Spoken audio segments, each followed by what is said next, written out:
Hi, everyone. Thank you for joining me today. My name is Katie Clark, and I teach high school medical assisting at Tulsa Tech.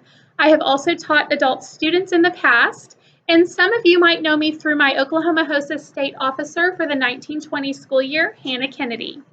So this summer, I had the opportunity to brainstorm, virtually of course, with National HOSA and other local advisors. And while I know this year is not ideal for student engagement, there are still some things that we can do to help our students make an impact and to make an impact in their lives and the community around them. Therefore, what I want to do and talk to you today is I want to share some of those ideas with you. And in the words of my 5-year-old, don't forget to like and comment. And also, if you have any ideas, please feel free to add those ideas in the comments section and hold a discussion.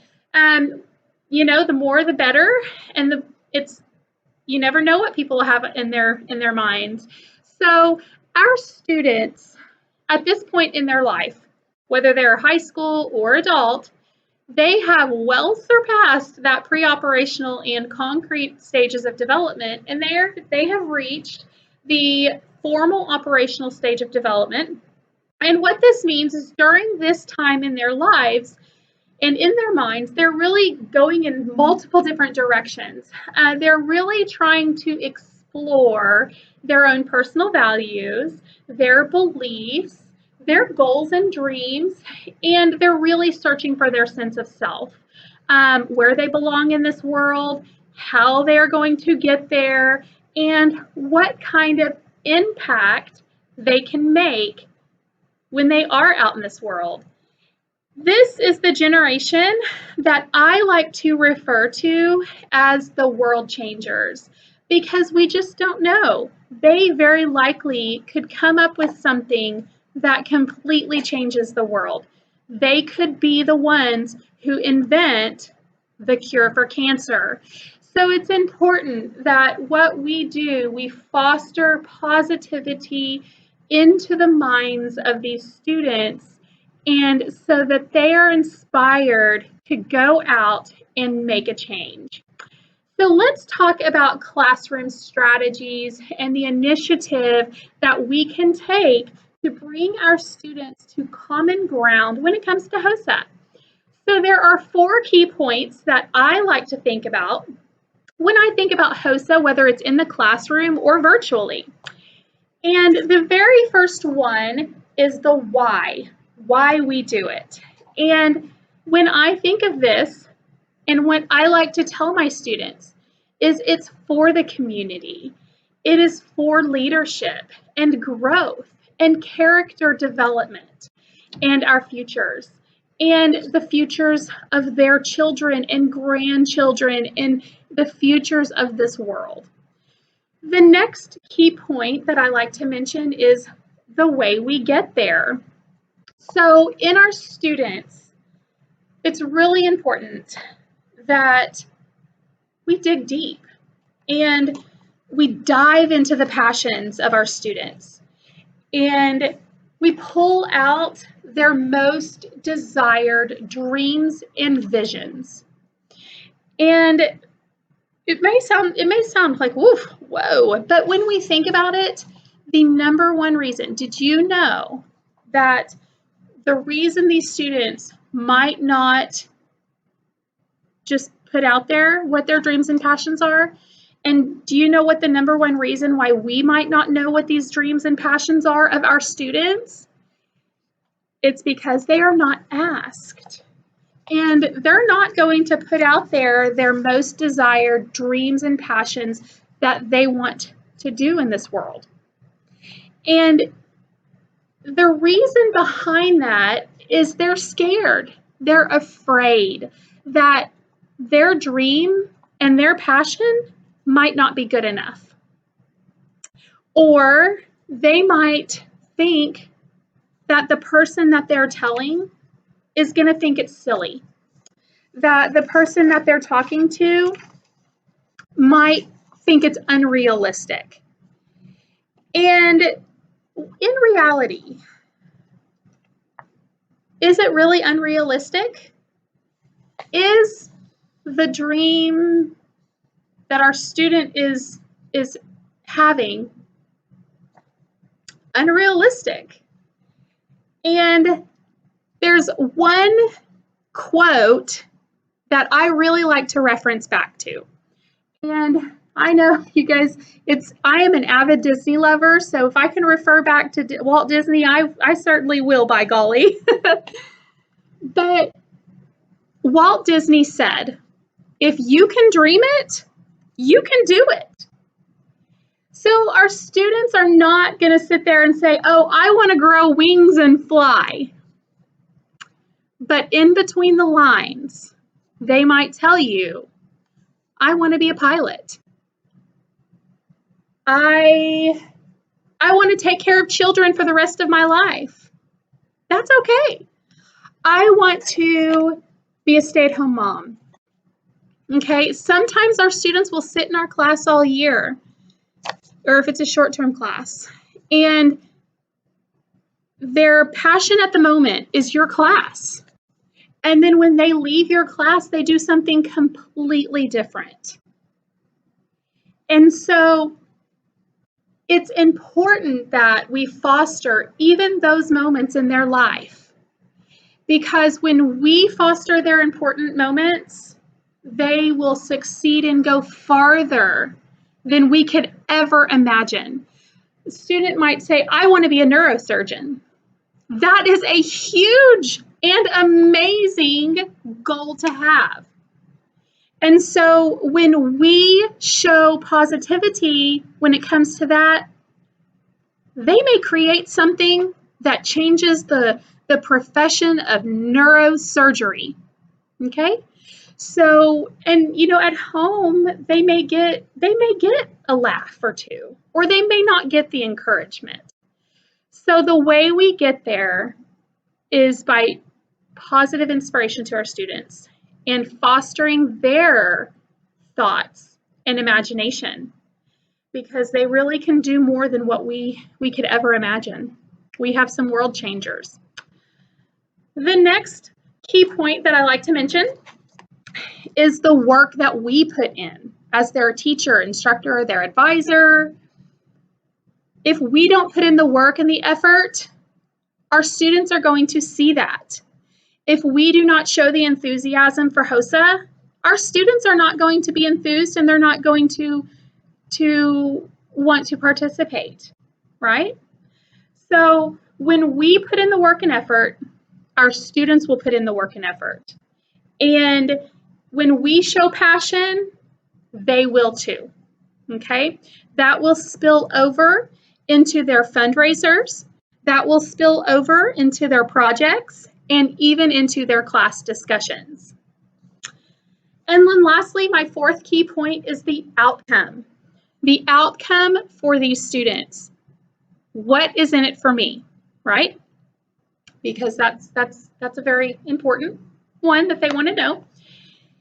And the one that I like to stress is, man, you are going to be a compassionate leader and healthcare professional who has the motive and the desire to be the change that you wish to see, right?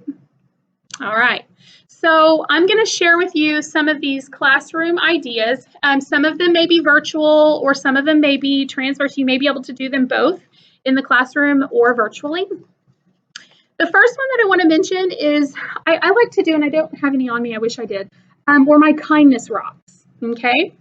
I call it the Kindness Rocks Initiative, because that's what it is. Kindness rocks, right? So my students, we gather rocks and they paint rocks and they put those positive messages. It's kind of like 918 rocks.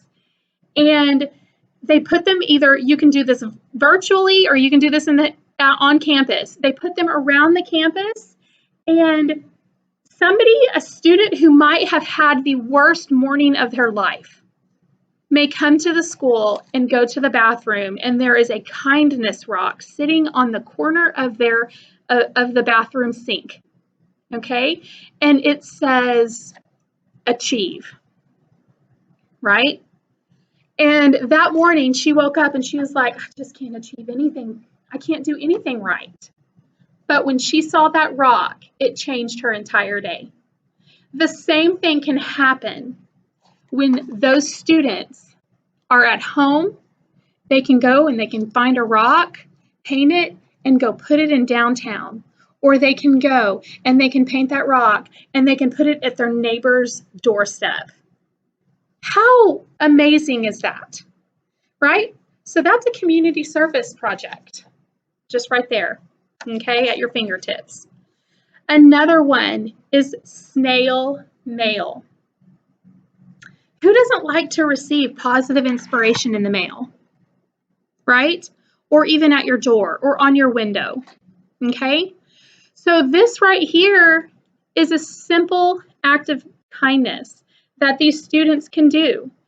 And this could be in the classroom or it could be virtually. They could write something on a piece of paper, draw a picture, and send it to a classmate. They could draw a picture, write a positive message, and send it to a veteran overseas.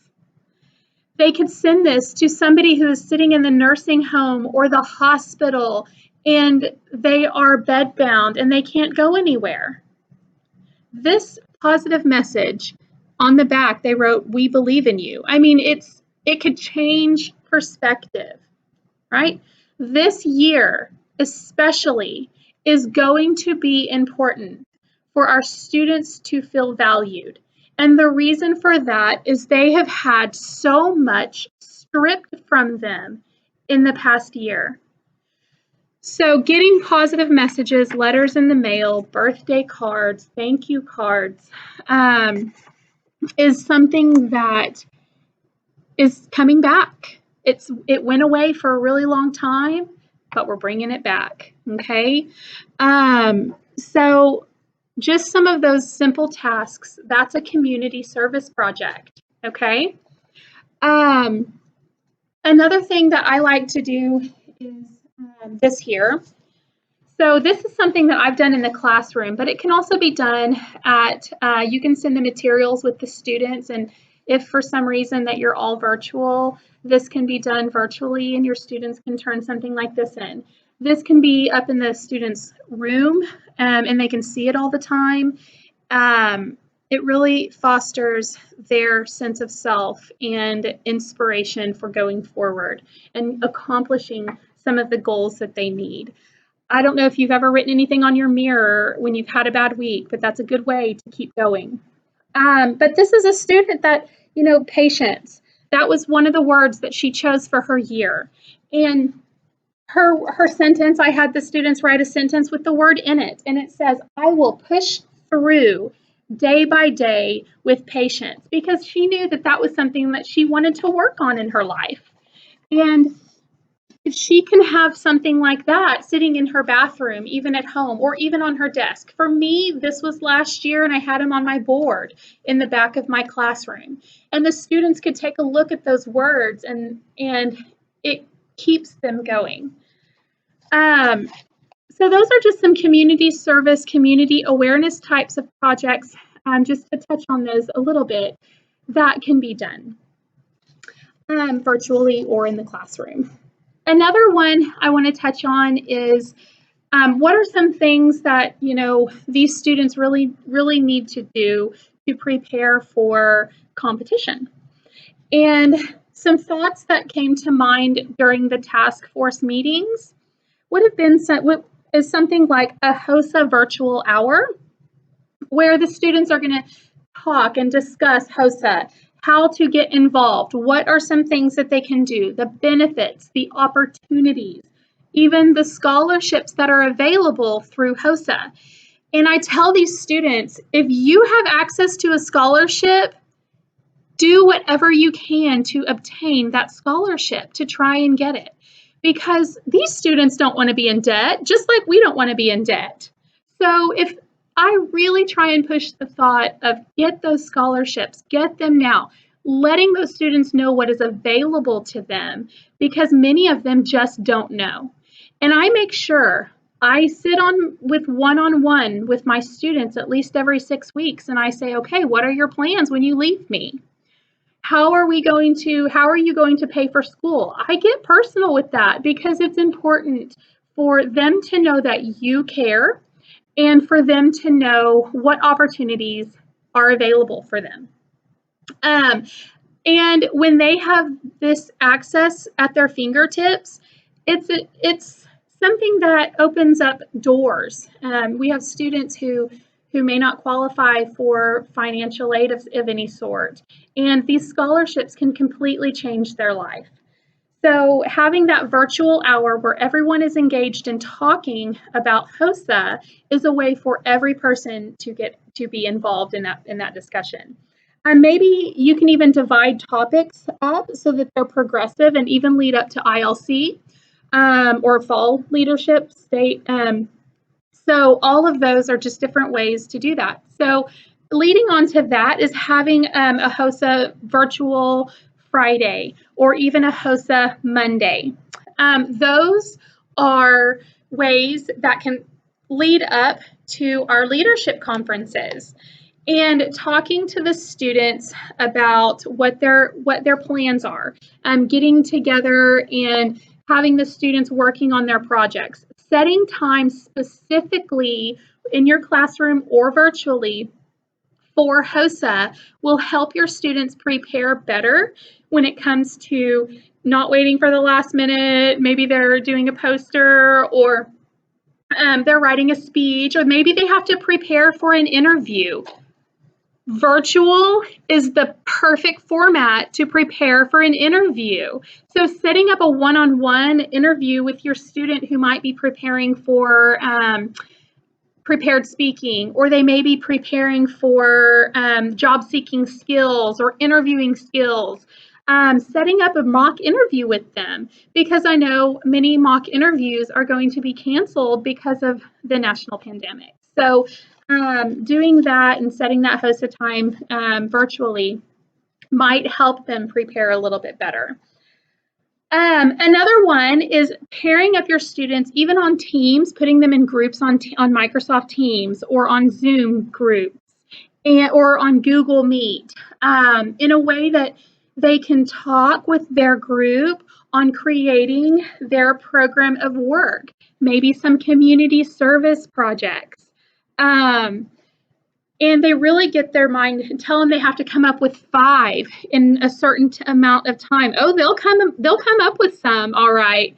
They want to make those, they want to make that 5-minute mark. And a lot of them are really competitive. Well, what kind of community service can I do that might be, more beneficial? And in 5 minutes, we're going to discuss those community service projects.